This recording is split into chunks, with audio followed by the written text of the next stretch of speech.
Do we really want a Firewiring shot? Oh, just instantly looks better. No, but it's 4.2 litres more foam and 8 inches more in length. That's quite a big difference. Hello everybody, welcome back to another video. Luke Hart here, Chief Board Tester today. Professional surfer. Professional surfer. Yeah, I mean, skip the whole middle part of the video if you actually want to see professional surfing, because professional it won't be. But I am going to do a board test, a burning question that we've had over the past couple of months since I've been transitioning back onto shorter boards. Does a bigger, longer board actually catch you more waves? I am going to do 2 surfs. I'm going to do one on my 6'6", 38.6 litre BP round, and then I'm gonna do another surf on Tom's 5'10", 34.4 litre Chilli Jam. Yeah, fresh model, video dropping soon. But yeah, so we're gonna do 2 surfs. Obviously, it's not gonna be that scientific. We're gonna try and give it a fair amount of time each board. See, one, how many waves I catch, how many good waves I feel like I surf well on, and sort of how knackering either one was. I think sometimes you get 2 sets of surfers where one is unwilling to go too big because they think it's going to make a world of difference on their performance on their feet, and then you get the other surfer who is too scared to go small because they think it's going to make a world of difference in their paddle. And me being a shaper, I get to surf lots of different boards, and I have found that the volume range is so varied. And we're just going to have a discussion after the surf about it. But what do you think is going to happen? What do you think I am going to find out? The shortboard, you're going to find yourself in more opportunities to take off on waves. Interesting. I think on the longboard. Longer board. It's only 6'6". Oh, have I said the differences? Yeah. Longer board, I think you're going to obviously get in a bit easier, but your opportunities are perhaps going to be fewer and further in between. If you can get your, switch your mentality and go, right, now I'm in shortboard mode and I'm just going to try and take off on everything that comes along because I can pivot quickly off, sat on the board, turn it quickly, couple of paddles in, you're in, you can take off later, what have you. And then the longboard, I don't know, if you could hustle the longer board, take off later on it, see what happens, sort of don't surf it like a mid-level, because I think that just slows you down automatically because it's just got a bigger board. But I guess that's part of the test, is how the energy of the board sort of translates into your surfing. I think it's going to be a mindset thing, is the biggest. Yeah. But that's what I'm saying, the board dictates your mindset. Yeah. Whether you can then go... Yeah, because I said to you about shortboard mode. I feel like I'm in shortboard mode. And it's kind of helped. Let's just see what happens today. But I think we've got a good enough day to do 2 solid surfs and get a better understanding. Does a bigger board catch you more waves? That's the burning question. See you on the beach. Little mini Harty's absolutely buzzing for it. Tide's a little high at the moment, but it should get pretty fun when it goes out. It's not too busy. Teeps really enjoyed this walk over here. Boards are chilling. One of my favourite spots in Cornwall, this, right on my doorstep too. So, first surf, I'm going to surf the Chilli Jam, 5'10". Next board I'm going to surf is 6'6". BP round.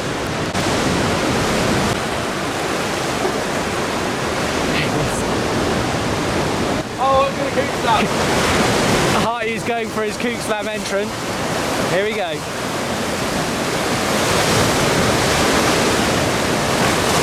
Like a pro. Okay, so here's the first surf on the shortboard. It's a 5'10" Chilli Jam. As you can see, kind of catching the waves relatively easy. See how the waves are quite fat? It's just sort of not really on the bank yet. And yeah, I kind of I think that was my first wave, and I was like, well, obviously it's my first wave. And I was really excited for the surf. I thought, oh, it's just going to get better and better. And I took off on this one. It was the same sort of thing. It's just a bit fat, not really any bottom to it. I'm just kind of wiggling around, trying to see if it will reform. Found it super easy to catch the waves, get to my feet. Oh, that's just a terrible wave choice from the surfer. Nothing to the board. One thing I did notice watching this footage is, look, I kick my legs a lot on the shortboard. Yeah, nope. You aren't getting a barrel on that, sir. Why are you going for it? Oh, no kicking there. But just a kooky takeoff. Maybe I needed to kick or do something. And then, oh, I just remembered actually, because I'm doing this voiceover a couple of days after. This board had no wax on it, and I was really struggling when I was paddling with the board slipping. I did notice it a couple of times on my feet, but nothing crazy. Another fat burger going along doing a couple of cutbacks. So I didn't have much wax on this board, and it was almost more noticeable when I was paddling and like initial takeoffs, like when you put weight on the board, maybe on the way through at the end of a turn as well a little bit.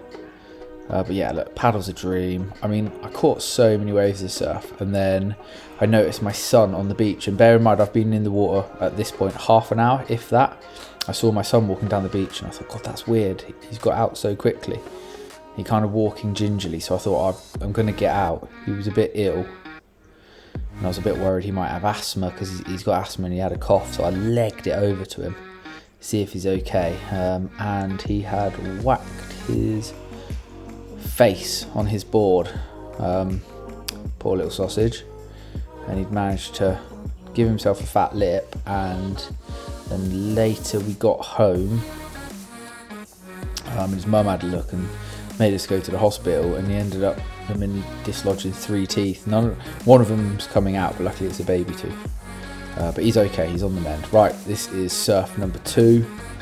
Now I'm on my 6'6", 38 point something litres board. By now, as you can see, the tide's gone out a lot. Look, this is where I jumped off the rocks before, and now I'm walking out. So the tide's ripped out, and the waves have got a lot cuppier and sort of bottomier, and I was actually really excited for this surf. I thought, yes, this is going to be fun. Kind of want to take the shortboard back out and give it another blast, but for the purposes of the video, let's do half an hour here. So that wave there, I'm paddling for, and I don't know if you can notice, but the first wave I paddled for, I realised this board has got any wax too. So I think my foot slips on this turn as well, doesn't it? Yeah, just straight away I was like, right, this is definitely a fair test, because I've managed to take both boards out without waxing them up, and they've just got the slipperiest wax jobs. Yeah, there's barrel dodging. And this surf was just frustrating, to be honest. The waves sort of started closing out and backing off. The tide was just ripping off the bank, and it kind of went rubbish. And if you notice, when I paddle on my bigger board, I don't really kick. Oh, you kook. Jeez, yeah, I don't paddle as hard, that's for sure, but I think because I'm not trying as much, oh my God, because I'm not trying as hard on the bigger board, oh, let that one slip, should have kicked, because I'm not trying as hard on the bigger board, I think that means that I sometimes miss waves. So like, in the true sense of the question, do I catch more waves on a bigger board? No. Is it slightly easier to catch a wave? Probably. But I'm not sure it's like the be all and end all of a surf. You just got to be in the right spot. Look at that. Nice, perfect spot. Perfect. Whoosh. Oh my God, this kid rips. No, he doesn't. That was my best wave. I remember it. That was kind of all that went on. And then I was getting frustrated. The waves are kind of getting worse and worse. And like, yeah, that's me being a kook, but the wax was slippy. I was at this point feeling frustrated in the surf. Trying to pack as much as I could in half an hour while it's closing out, just doing stuff like that. Very aware that Tom doesn't like filming, and he's filming me, and he wants to get in the sea. And I'm rushing. I'm like, come on, get a new wave. But I think that was the last one, if I remember rightly, yeah. During the test, we took the shortboard out for half an hour. That wasn't the plan. I was thinking maybe we'd do an hour on each board, but it ended up being half an hour on the shortboard because my son obviously got that injury. He has since lost a tooth as well. Baby tooth. Yeah, baby tooth. So he's not getting his gold tooth that he really thought would be amazing after we told him he's losing a tooth. So then it was only fair that we did half an hour on the longer rail line board as well. We probably did about 40 minutes actually, I think, on the longer board, but at least 10 minutes of it was me throwing a paddy on the inside because I'd fallen off or taken off on a rubbish wave again. I was like really toying with trying to get more surfs and try and do it in a different setting, but decided that it was actually a really fair test. You can kind of see it wasn't the best surf I had quite a frustrating surf on both boards. We had spring tides and the tide was drawing off the bank really, really quickly, which made the waves actually quite tricky. We didn't have a huge amount of time per board. If you gave both boards more time, you'd have maybe had more data to go off. I think that it's quite cool that it was a concentrated amount of time, so it was easy for me to sort of reflect and focus on the good points and the bad points, and you know, what would make me have a more fun surf in that situation. Obviously the first surf was on the shortboard. Reviewing the footage, I noticed that I kicked more when I was trying to get waves. I was also a little bit hungrier on this board, so a couple of my longest waves, which ended up probably being the best waves of the session, were on this board. I might not have looked at those waves on the longer board. The fact that I was hungrier and more energetic on the shortboard meant that it was probably burning up a bit more energy to have a good surf, but it did sort of open a few more doors in what waves I could catch, I think. I was in shortboard mode and I was kind of thinking about that pre-surf, but then during the surf, nature takes over and you just are that guy. You're on a smaller board, so you're darting around a little bit more. I didn't find waves hard to catch on the shortboard at all. In fact, I think I caught more waves on the shorter board and maybe had better or longer rides on the shorter board, but I was using more energy. It meant that I took some worse waves that ended up making the surf a little bit better, which I might not have done on the long board. Then when I was on the longer board, reviewing the footage, I realised I was waiting about for better waves more, and my paddling got lazier. I noticed that I didn't kick when I was paddling that one, because this one's obviously easier to paddle. It's catching the waves better. And what this board did in that surf is I got my best wave, I'd say, on this board. I didn't finish the end turn, but I think that was my best opportunity to do my best surfing. I took off on a set wave right in the right place. I got bottom turn and top turn on the first turn. I didn't quite make the end turn. Maybe if I'd had that wave on the shorter board, I could have got 2 turns in and happy days, but the case was that I didn't get any good set waves with my short board. I got them with the long board. I don't think a longer board catches you more waves in a surf. Something that we were talking about pre-surf was that when we need a bit of confidence for a surf, we would take a bigger board, and I think that's still the case. You know, if I'm at all sort of nervous or apprehensive about what the sea's doing, either big waves or small waves, I'm probably taking a bigger board because I feel like I'll maximise my own ability levels. For me, on the longer board, it gives me more confidence, and in short, the longer board is easier. There's less personal pressure put on that surf, and you use less energy on the longer rail line board.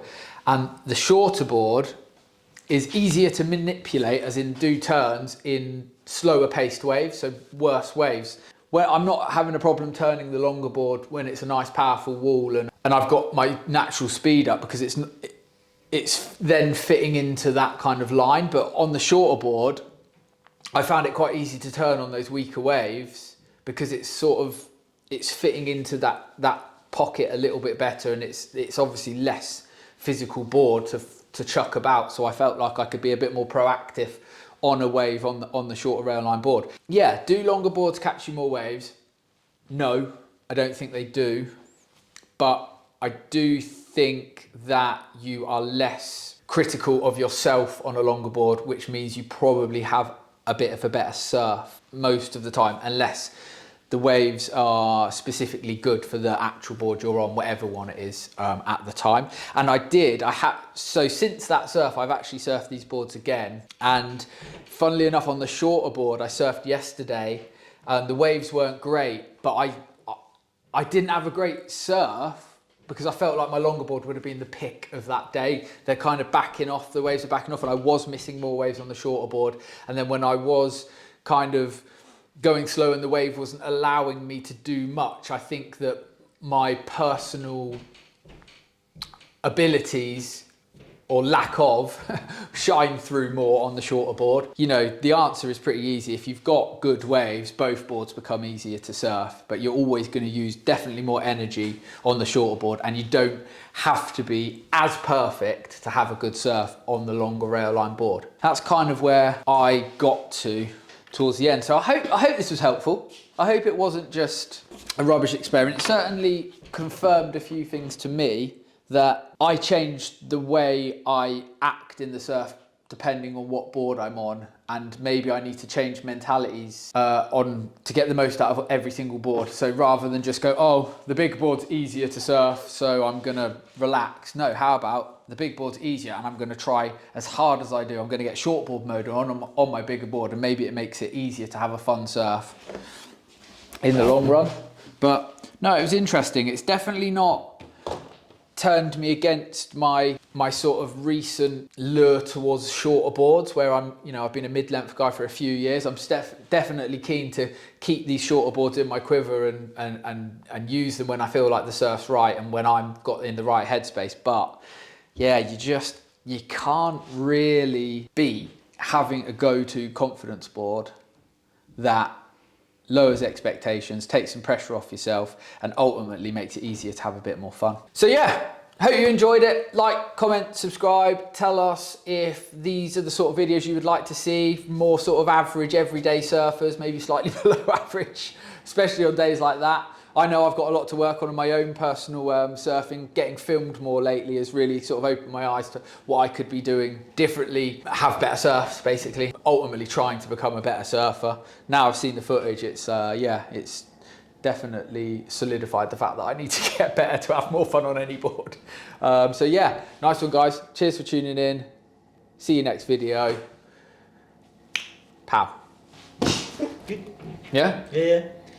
Because I think the tides were so big, one, there wasn't much bank going on as it got out to the end. It was like just a progressive slope, and the wind had picked up. So when I went out there in the mid-length, it felt like the waves at the end. It was so hard to get into the energy of the wave. Like you were just paddling along the top, and you went off the back a couple of times on that. I don't reckon you would have got one board, where maybe one or two waves on the shortboard on your second session. Or my head tells me I would have just maintained that energy, but then maybe on this board I stay in for an hour and compact my surfing into that hour, and maybe on that board I stay out for 2 hours. Or you do 2 sessions and you rotate it around, so you start with the long one. No, but I'm saying like the mindset of see whether your energy tails off or whether it's... Yeah, because it would have to, that's what I'm saying, it would have to be a conscious decision to not paddle as hard on that to see what happens, which doesn't make any sense, but it does make sense to go on that one and go, kick some more, hunt for some insiders more, you know? Oh, well, you should do that more. I think so. I think your feet would be banging on the... Because the thing is with the short board, you've just got... No, I can kick with that. Yeah? Yeah. See, obviously, if you're still here and we're putting this in, that's not a huge board. That's a 6'6". Yeah, it's not. But it feels big. It feels like a big board. But I'm sure I can kick. I mean, I'm sure on those good days at Fistral, I would have kicked for a couple. I was talking to a customer about this yesterday because he was adjusting to one of the love machines, and we were talking about how the board is a two-way conversation. So like when you are kicking and going on the shortboard, because it's lighter, you're probably going to be accelerating faster, and that sense of accelerating into it then encourages you to go, right, work harder because I'm getting something from this. Like, I know when I was surfing the mid-length, I got to almost start the paddling kind of like, I can't do it last second because I've got to build momentum up with it. I can't thrash because it just doesn't seem to accelerate that much faster. But I think you could with that one get away with upping the cadence and the energy because it's small enough. I want to try that now, but next surf I'm going to take that in and try and be like shortboard man and just see what happens.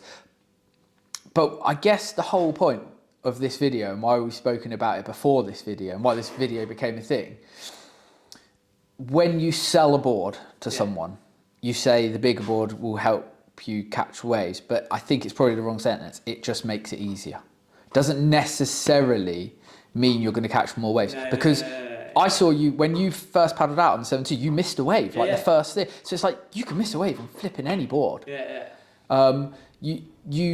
You might not even care as much on a bigger board because you're like, oh, well, missed one, but it's cool. I'm on this board. I'll eventually get some. Whereas the short board, you might miss one and go, oh, I'm on the wrong board. Your whole surf The whole mindset has changed. Like you're now in not panic mode, but you're like desperation mode. Right, kick harder, go on the inside, try some more. Then you might have arguably the best wave I got on that was that first wave, or I can't remember. First or second wave. And I was only paddling back out, and it was just a little piddler, fat, and I just went. It was just like the short border in me just went, there's a wave, get it. Whereas on that one, I think I'd have paddled straight past that, sat on the peak, waited my turn for a set. And I do think that this is the ego coming out now, but I do think had I had wax on both, I would have surfed better. Because if you look at the footage, you haven't seen it yet, have you? Only for what? Yeah, man. I just like. So when I'm surfing without what I would consider good wax job, when you paddle is when you notice it the most, because you go for extra paddle and your board goes. Your board's slipping on your stomach. Yeah. So you're like, oh, I'm trying to hold onto my board. It's like grip on a tyre. It's what you use to and then at the end of the turn, where your board is the most steepest, and you need to put weight on the tail to get it back in, that's obviously harder on a longboard. And what I was finding, there was 2 turns on this where I felt it more than you can see it on the footage, but you can see it on the footage. I felt my front foot just go, because I'm steep. The wax isn't holding me, and then it's so hard to and I just lose the turn. So, if we've learned anything from this video, just wax your board before you go in. I missed a wave on that from slipping. Yeah. And You missed a couple of waves on that one. But no, one where I'm paddling and the board goes, and I try and push it back and it goes too much that way, and I'm like, oh God. And I just basically slipped my way out of the wave. And then this one, I've gone to take off. And again, the pushing up has sort of, the board's slipped out from under me, and I'm trying to grab it as I'm taking off. Starting from a sketchy. Yeah. You are a fucking wax monster though. Yeah. Your wax is some of the ugliest waxing I've ever seen. Well, because I quite like a lot. Shitload of wax. Yeah. It's like somebody sneezed on it. Yeah. It's just like wax boogers. No, I like a lot of wax. I have noticed that it feels nicer on my feet. I can't. You're quite heavy on the board. Like your boards when like the amount of compression and dense of where you're working it is. Real bad, man. Yeah, something like that. It's like that with Luke Dillon. Yeah, well, he could snap a tail off, but I don't make dents in the right places. I'm normally denting because I fall on it. But yeah, no, I'm heavy on my feet, so I guess that means. And I have felt with really soft wax, sometimes you smudge the wax. I smudge the wax. I feel myself smudge it. So then you're thinking, right, have a little bit less wax. But then if I have less wax, that pressure doesn't even get to the wax, and my front foot is my main because I'm quite back-footed. Yeah. So if I do apply pressure on my front foot, it's usually cumbersome, oafy sort of pressure. And the wax, I noticed not having wax didn't save me the time to it usually did. And again, that's probably a little bit of technique as well. But yeah, maybe we'll do a video on me getting coached. How to wax your board. Yeah, and surf. It's not looking good for me, is it? Oh my God, can't wax a board, can't surf. So I noticed on the shortboard, my board, and I'm naturally doing this, it's not a conscious effort, but the board is facing down the line. Yeah. But on a mid-length, I kind of just paddle straight in and then swoop it. So on a late takeoff, paddling straight and swooping, you're leading into trouble if you take a late takeoff because you're going to pearl over the nose. That's got quite a lot of rocker and it's not massive, like 6. Yeah, but it's still noticeable comparative. That, yeah. So if I a late takeoff with that, I really have to knife it, and a late takeoff on that, I probably can, hypothetically, and I've done everything perfect, I can take off pretty late, drop down to the bottom, and then kind of save it. But yeah, I noticed on the footage there was angle of attack basically on my takeoffs was different on the 2 boards. The fact that I would use more energy to keep the board flatter on the short board was apparent. And I would take off in an earlier stage on that because I actually sort of, in a weird way, disagree with you because I used to have lower back problems. I still do. I've had the lower back problems for years now. And so when you take off late on a longer board, you arch more. Mm-hmm. Well, if your board's facing down, you arch your back more when you're taking off. It used to hurt my back. So earlier entry means the board's flatter, and I find earlier entry on longer boards easier because I've caught the wave. That's kind of my point, is that like later entry into waves on a short board is easier, earlier waves entry on a longer board is easier. Yes. So definitely. Point being, but because I think sort of the angle, it's just a more compliant takeoff. And the thing is, with a late takeoff, you've got a lot more energy in the wave. So with the short board, instead of having to paddle to get speed up to get the early entry, you've literally done a couple of, and you're already planing, like, because you've got so much more energy in the wave because the bank's steeper, which has allowed you to initiate the twist going straight into it. So it's back to that point you were saying longer boards don't catch more waves, but they're easier. But actually, I would say short board, when you're taking off on a steeper face, is much easier, like compared to a longer board. Yeah. So you certainly have to change. Do you know what? You just have to change, don't you? Exactly. You have to change to your equipment, but your equipment will have fundamental parts of it that make it good at something. And you know, I who was it? I just watched this stab thing, and Steph Gilmore. 1 year, she won a world championships. She only ordered 3 new boards off her shaper. Bearing in mind, she's a world champion on $1 million contracts, could order as many boards as she wants. She ordered 3 boards because she loved her boards from the previous year. And one of her mantras in surfing is that there's no such thing as a bad board. You just got to work out what it's good at. And I think that me and people that surf similar to my ability, your everyday surfer, can learn a lot from that thought process. Like, don't think that you've got to ride a longer board to make it easier, because you might just be doing some fundamental things wrong on your shortboard. So you probably,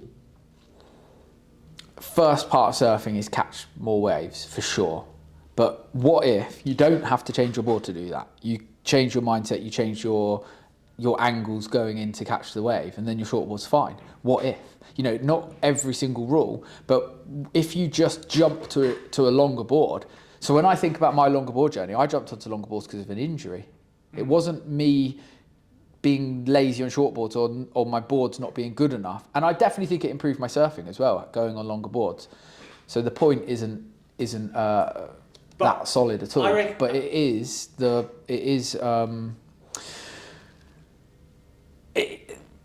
we can always be better ourselves, and it's not necessarily like, oh, magically get more talent. It's not that. It's maybe like just decipher what's going on, and then adjust to it. You know. But to your point, I think the biggest thing as you're progressing in surfing, especially early on, the biggest thing you're overcoming, I think, from a fear point of view, is that point of commitment. When you're looking down the face of the wave, you go, am I going to get to my feet, or am I going to just bail off the back? And the reality is, if you get to your feet, you make it every single time. Like initially, like there is a psychological barrier of putting yourself into what feels like a critical position. Yes, I think that's something that good surfers past a certain level. That's when they, because you go, I commit to everything, because I notice that in good waves. One thing that I'm was good at, or I'd say I'm good at, is when the waves are good and probably outside of my comfort zone and outside of my technical ability, I'm willing to commit in the right place. I will just go, and that means that you'll see a kook on a good wave. Here I am. You know, I'm not a good surfer, but I have got really nice barrels, and I have done some nice stuff in big waves, and it is that commitment. It's that commitment level, and I think that a lot of people that struggle with that commitment, they might find the commitment easier on the longer board, but that is maybe the solve is, hey, learn to commit. I don't know. I just think that, so I play golf, and you get people that have lessons all the time. And then you get people that don't have any lessons, or maybe they get 1 or 2 lessons. And the person that has lessons every time is basically saying, I need something to fix me. They'll probably, the people that buy loads of lessons also buy loads of different clubs. And I think it's the same with surfers. You buy loads of different boards. You really hone in on what the board can do for you to make surfing life easier. And nothing against it, but wouldn't it maybe be better to go and have a lesson with a really good surf coach and they point out some fundamentals that you could work on your current board, doing that, getting to that stage where you understood some of the things that you're doing wrong, because it's never the board's fault. The board's an inanimate object until you do something on it. You work out those things. You get yourself where you go, I wouldn't say firing on all cylinders, but you're getting the most out of your own personal abilities. Then you look at boards, you know? Yeah, like it's the surfer first. Yeah. And then the board next. Yeah. The second in that respect. Yeah, and that's the same with golf. I think it's the same as any sport that requires equipment. Like, I was talking to a friend this morning. She's done her back in, can't run, can't do a normal CrossFit, and I was like, try cycling. And then she's like, oh, looking at bikes, £2,000 bike, and I was like, dude, I used to tour with guys with £4,000 bikes on like a £500 mountain bike, and I keep up with it. It's all about just, are you a good cycler or not? Like, it doesn't really matter the bike. Yeah, down the line if you want to get marginal gains, but just work on yourself first and foremost. Yeah, there's fundamentally wrong boards for the wrong. You know, like a mountain bike with double suspension, trying to race someone on a road bike, you're probably going to lose. True. But a really good person on the double suspension mountain bike could probably beat a terrible person on the road bike. Oh yeah, definitely. Yeah, there's probably those situations. But yeah, I just think it's like a life lesson, isn't it? You know, what are the things that you can control inside yourself and work on those things? So basically, if we just this is now a therapy session. Yeah, but we've shat upon the entire test. It doesn't matter if it's a shortboard or a longboard in terms of catching more waves. Catching waves is a mentality thing, basically. It's like, if you want to catch more waves, you catch more waves because you commit more, you kind of like train more. Yes, but then you're going to maximise what the board is good at. Yeah. And that's what I'm not doing on that. I'm not maximising how good that board can be for me because I'm being lazy because it's easier. Yeah. I'm not maximising what that board because you haven't got enough wax can do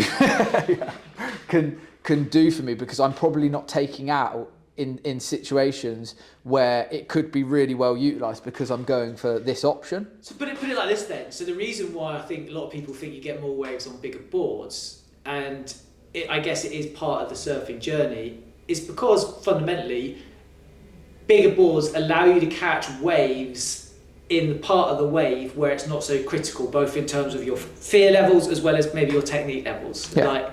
And that's why it's kind of, but actually once you get to a certain level, and I think you and I are probably in that level where we're kind of intermediate on a good day, sort of scrubbing the bottom. But point is we don't mind taking off late. We're happy to take off late on a shortboard, getting in early on longboard. We can reflect and are aware of these kinds of discussions.